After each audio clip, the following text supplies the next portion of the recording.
everyone just saying that they got raped with no evidence and no execution. Because everyone in a court of law is innocent until proven guilty. It's not the other way around. So interesting fact, South Carolina abortion law is like a 6-week ban, and it has the exceptions for non-consensual acts. It's not that they have to wait or be convicted. It is that the doctor has to report it.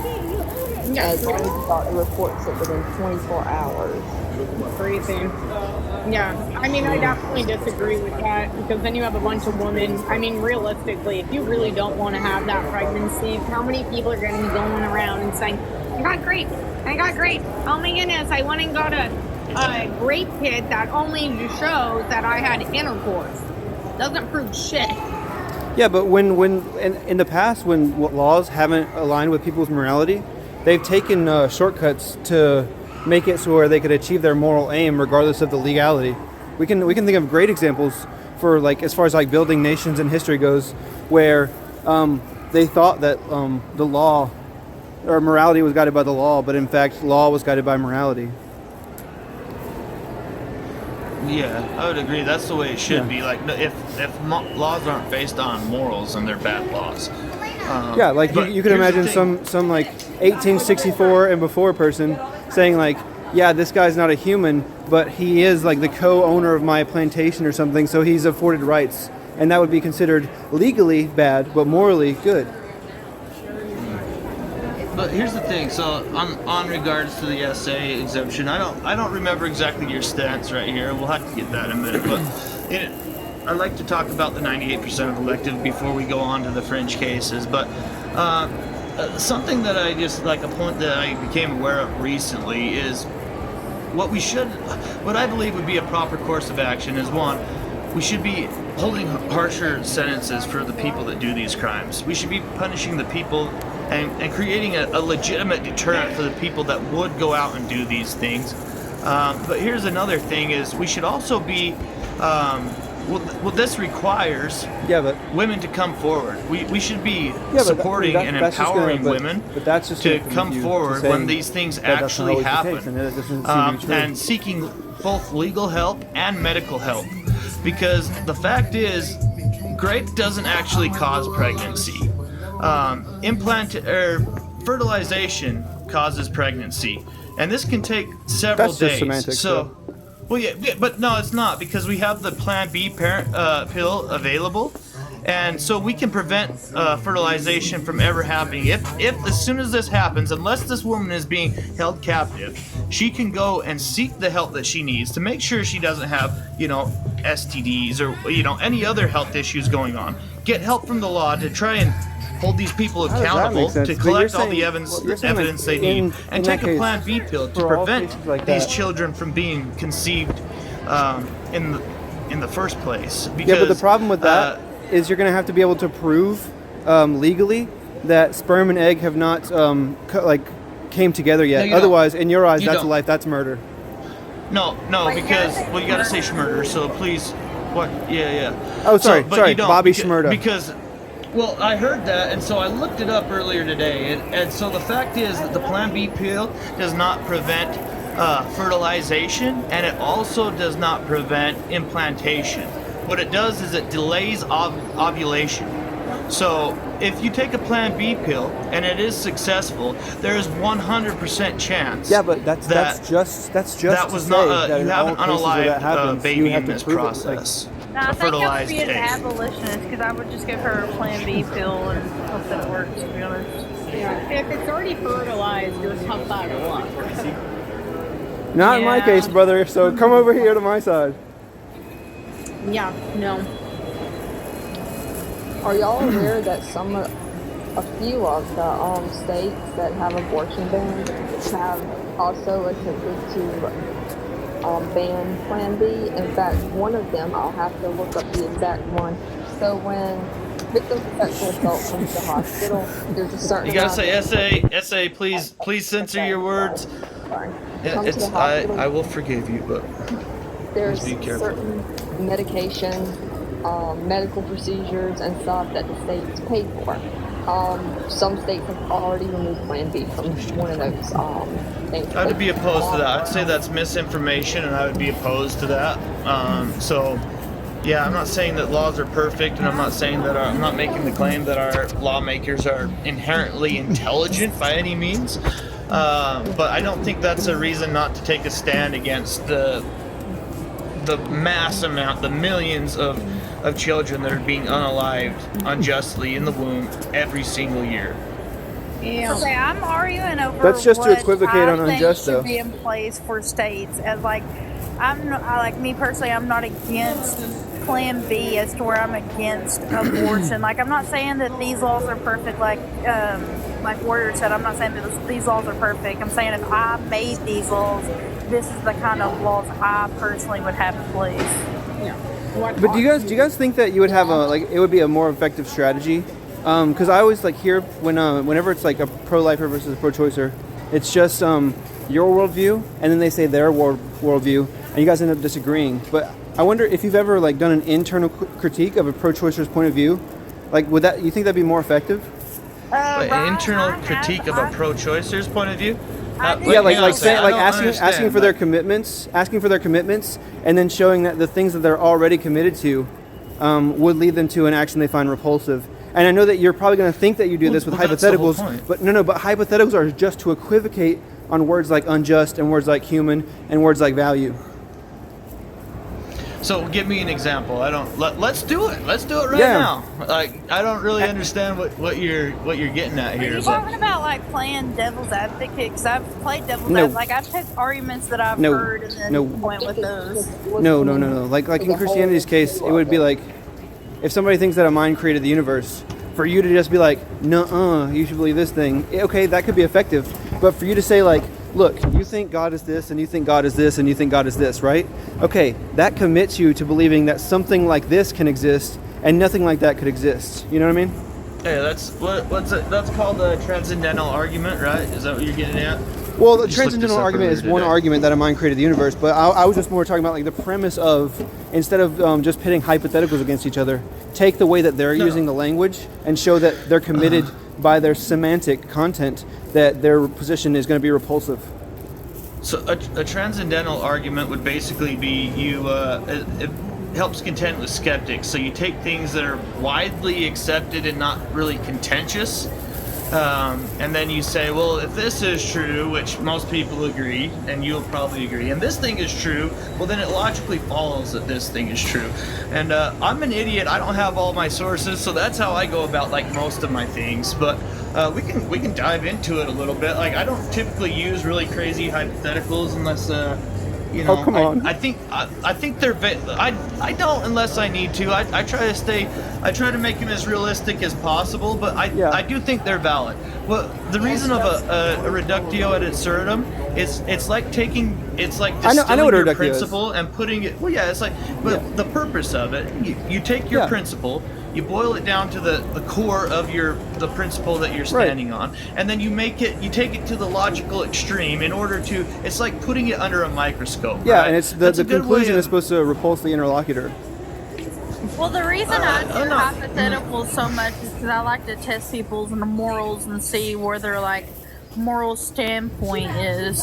Yeah, okay, thanks. It's just about testing the logic. Honestly, I'm not gonna lie.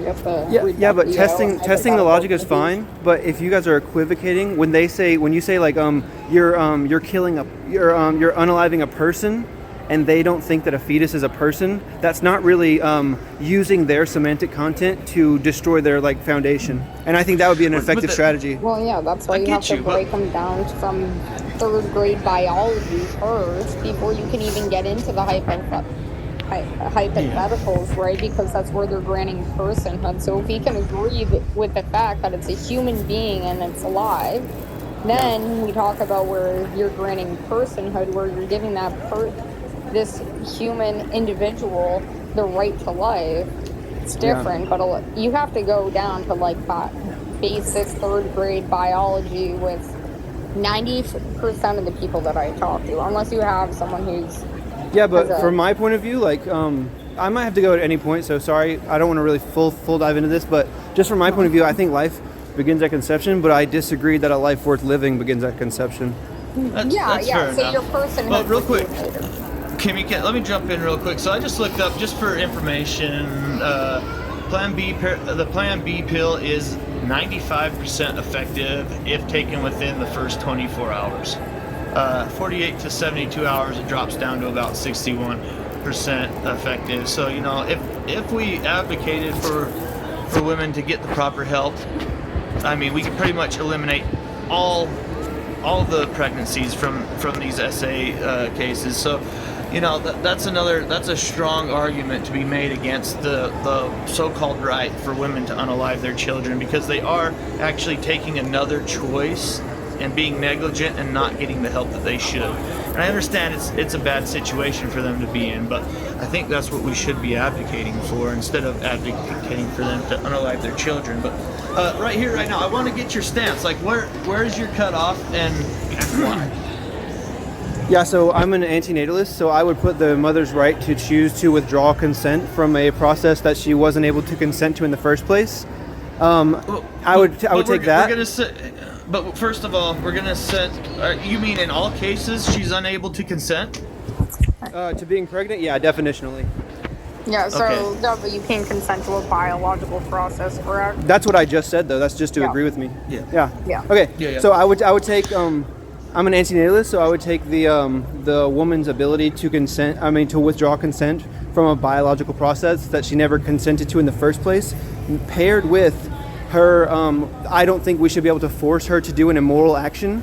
And if she thinks that bringing a being into existence that has the ability to suffer as an immoral action, I think she should be obligated to have the right to discontinue the substantive experience living of that life.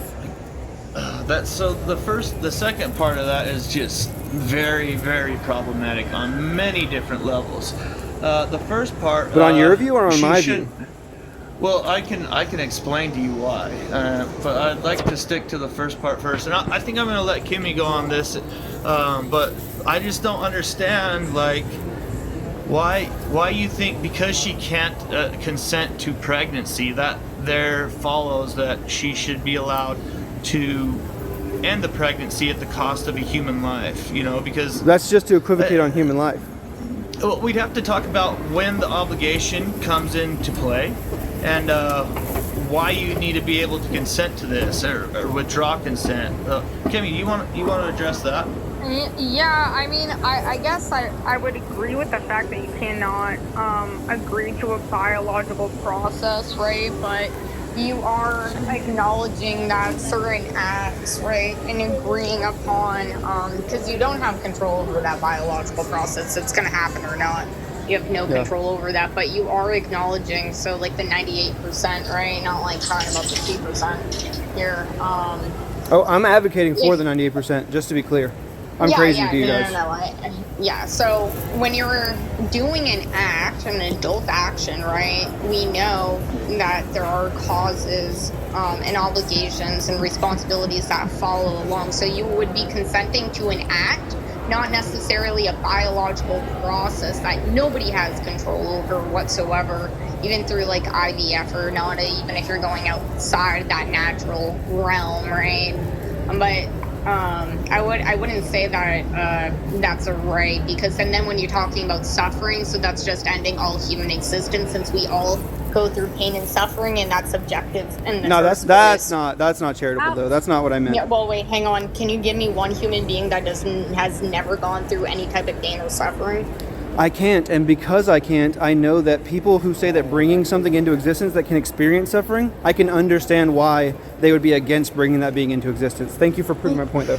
Yeah, so it's all subjective. Can It's I not a add W. something in on that real fast? Go for it, Maya. I would say, I mean, I understand what you're saying, Kimmy, but I would say that in a way, kind of, you can control this process from happening. Like, I understand that, you can't consent to the biological process. I would say that if you didn't want this biological process to happen, though, there is celibacy. You're not going to get pregnant if you're not having schmecks. Yeah, but exactly. people So can you're consent to sex acknowledging without that. consenting to being pregnant. No, you would be acknowledging the action that you were taking that can cause this biological process. So you were aware of what you were doing, especially being a conscious or a sentient person. You were fully fucking aware of what you are doing. And we also know that there's the cause and the obligation, but again, too, when you talk about pain or suffering, it is subjective, but every single person is going to go through that. So then the argument for the pro-life, too, would be the suffering of the woman and the child through the abortion procedure. So do you hold more of like a sentience or a consciousness or viability? Yeah, more like a Or is qualia slash sentience based. Yeah, Yeah, so but also just the want of the mother. I don't care. yeah, so the one and the mother, right? So what is the morally relevant difference between inside and outside the womb? Why this is acceptable inside but not outside for the same exact reasons?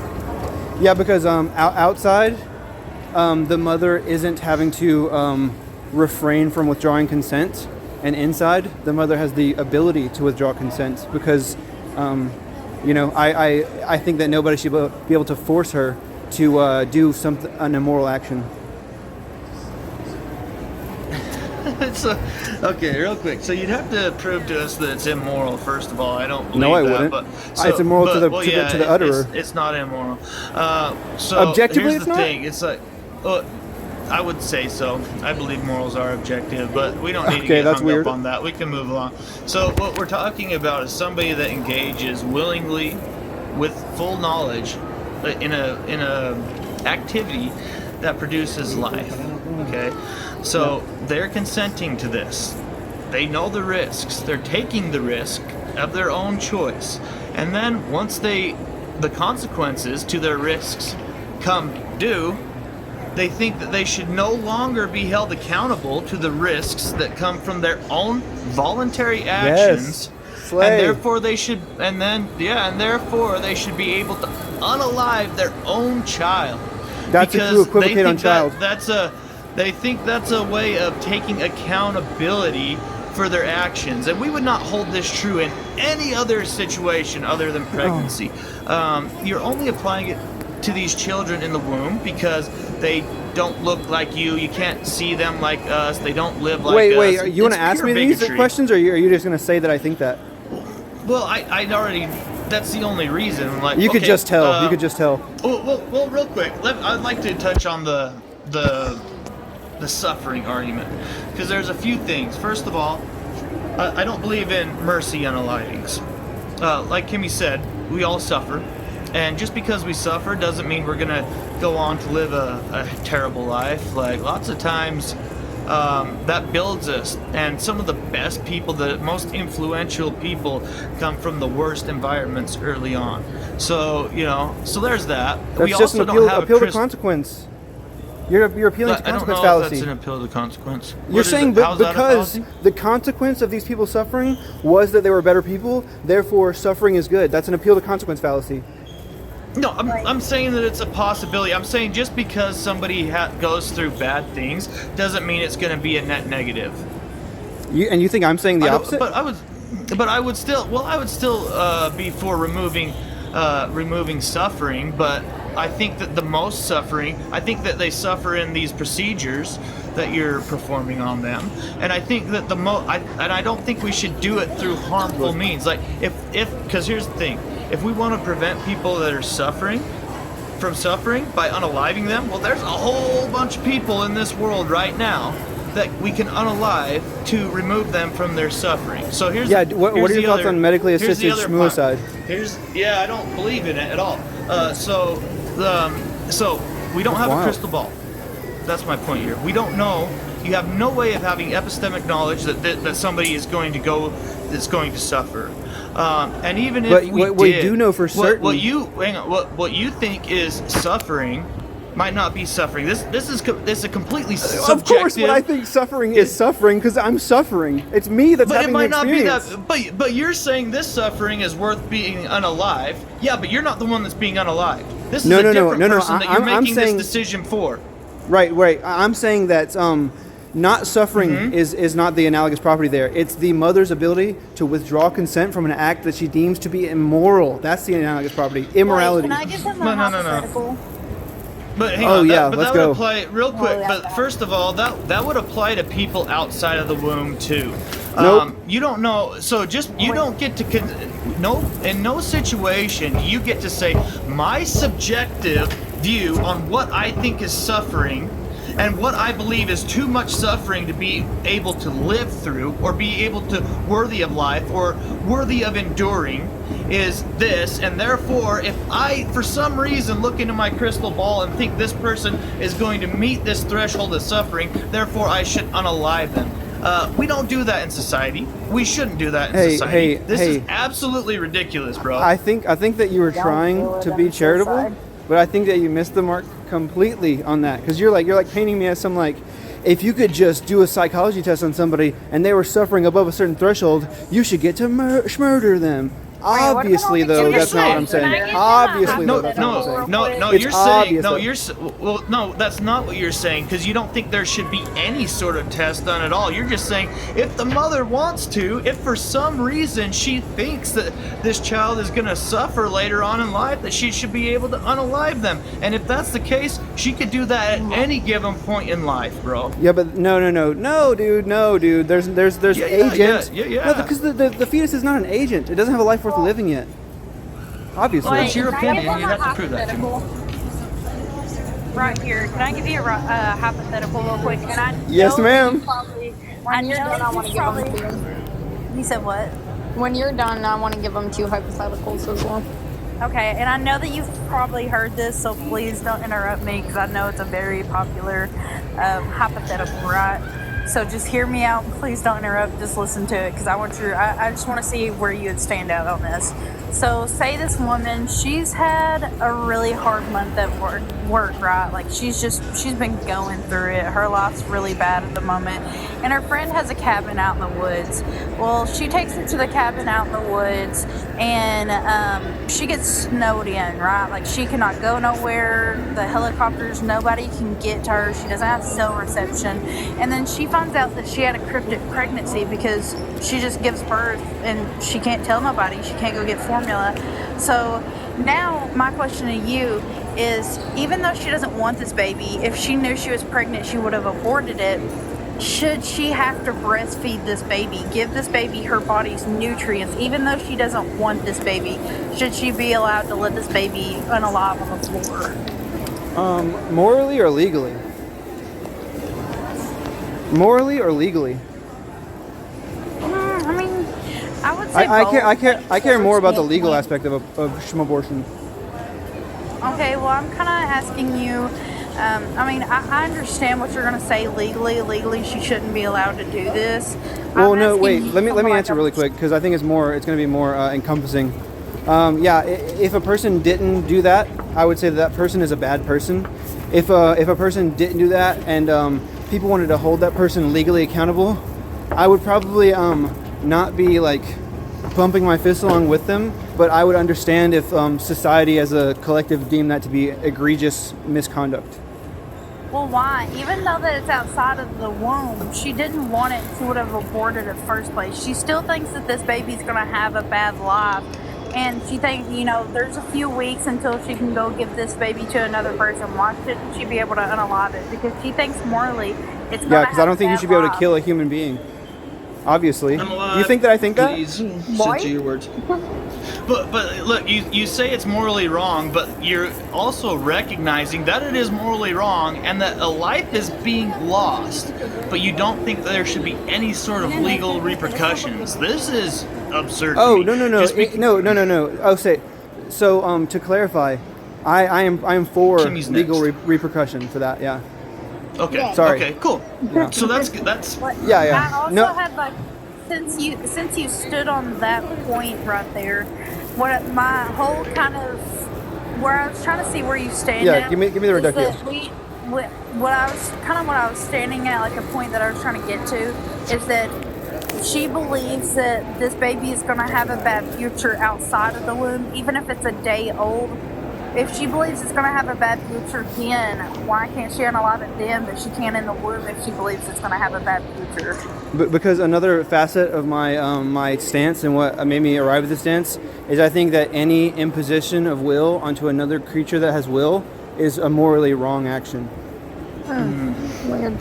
So I that's Like you, really you, you, what I'd you have the say. freedom. Hang You have on. the freedom to swing your fist around right before it punches me in the face. Yeah, I would say that's what you're actually standing on, not these other reasonings, right? Because if you don't apply these reasonings outside the womb, then you do apply them inside the womb. There's something. It's really not about these reasons. It's about you believe that there's something fundamentally different about these children in the womb that make them less valuable to the point that they don't deserve life. But Yeah, so I think Kimmy's that- been waiting. She has I a would've few thought that things was she wants obvious. to add. Well, yeah, but that's where you stand on. These other things are really irrelevant to your stance. You've already Oh, demonstrated that. You're deciding that for me. That's Well, so yeah, nice of you. Yeah, Yeah, I no. would You through the reductios and your own statements, No. you have demonstrated that. That's the Yeah, purpose yeah, of but a the reductio. reductios are using semantics the way that pro-lifers use semantics. You're not coming to me on my Bro. terms. It doesn't matter. The reductio is applying your logic, and you do not hold the same logic, the same reasoning outside the womb Look, as you do look. inside the womb. So Yes, it's not about yes, your because reasoning. that Listen, just it's proves not, my no, point. No. It's not about your reasoning. It's about the location or something about it being No. in the womb or out of the womb. That's what it's related to. If you don't hold it consistently for inside the womb and outside the womb, then it's not about that. He's saying that you're practically wait. Right, I he's need to fight he's back saying on that that. you're- No, he said something that's not true. He said something that's not true. Please let me defend myself. Look, Wait, the 'cause reason. he's- it Wait, falls wait, and then no, Kimmy's no, going. no. The reason. Let him The fight back, and reason. then Kimmy The keep going. I'll reason. just shut up. The reason that I am logically consistent is because when you say person, person to you outside the womb and person to you as a zygote, they mean the same thing. So you're just equivocating and not using my semantic content. The reason that I'm logically consistent is because I recognize that a 1-year-old has more value than a zygote, and I'm saying that. Yeah. But So yeah, wait, I so would for you to say that's that I'm what it's logically truly inconsistent about, is just but hang on. incorrect, right? Hang on. No. That's what it's truly about. It's about the value of this individual, and we'll test that. We're about to test that. So go ahead, Kimmy. Thank you for being patient. Yeah, no, it's fine. My guy. Yeah, so I just wanted to give you two, right? Yeah. And they're very happy. Got it. Just go for it. So the first one would be that I'm pregnant. Something's not quite right. I go to the doctors. They do a bunch of tests. They come back. They break the news to me. My kid has Down syndrome. Now the only reason I want to have an abortion is because I don't want to have the birth.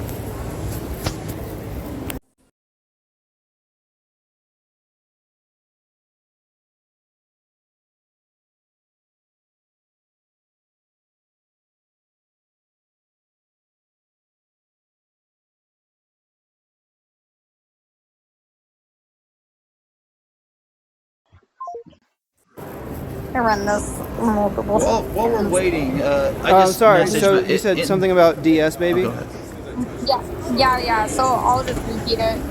I'm pregnant. Something's not quite right. I go to the doctors. They do a bunch of tests. They come back, break the news to me. My kid has Down syndrome.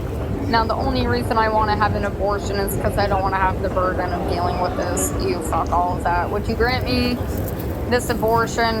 Yes or no? Yeah, I'm pro-choice, so yeah. Okay, so the next one is I'm a white woman, heard black guys have long schlongs, want to try it out for the first time, fall pregnant, and now the only reason I want to have an abortion is because I don't want to have a black baby. And I'll Not also just do black all guys, support. all right. and I'll also do all support from my family. They're part of the triple K. Would you grant me this abortion? Yes or no?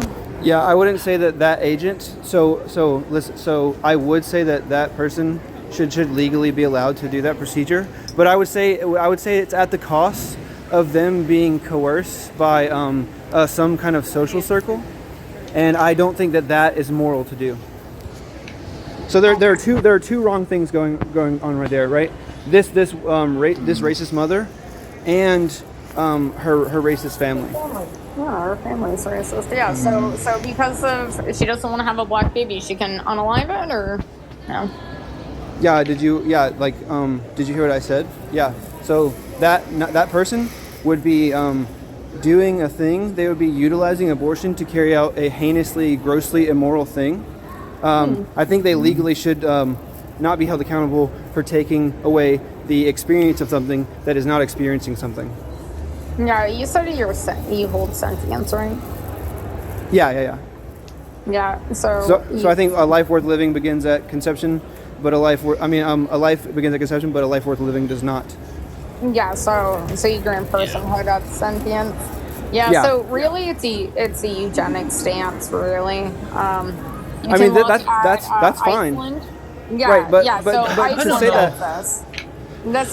This is why I brought it up, because Yeah, But to be fair, Kimmy, I mean, he was consistent on both of them, and so I mean, well, hang on. I think that if we asked him a healthy baby, he would be also consistent with that. So I don't know if it would really be fair to call it eugenics. I think it can be used as a tool of eugenics. But hang on. So real quick.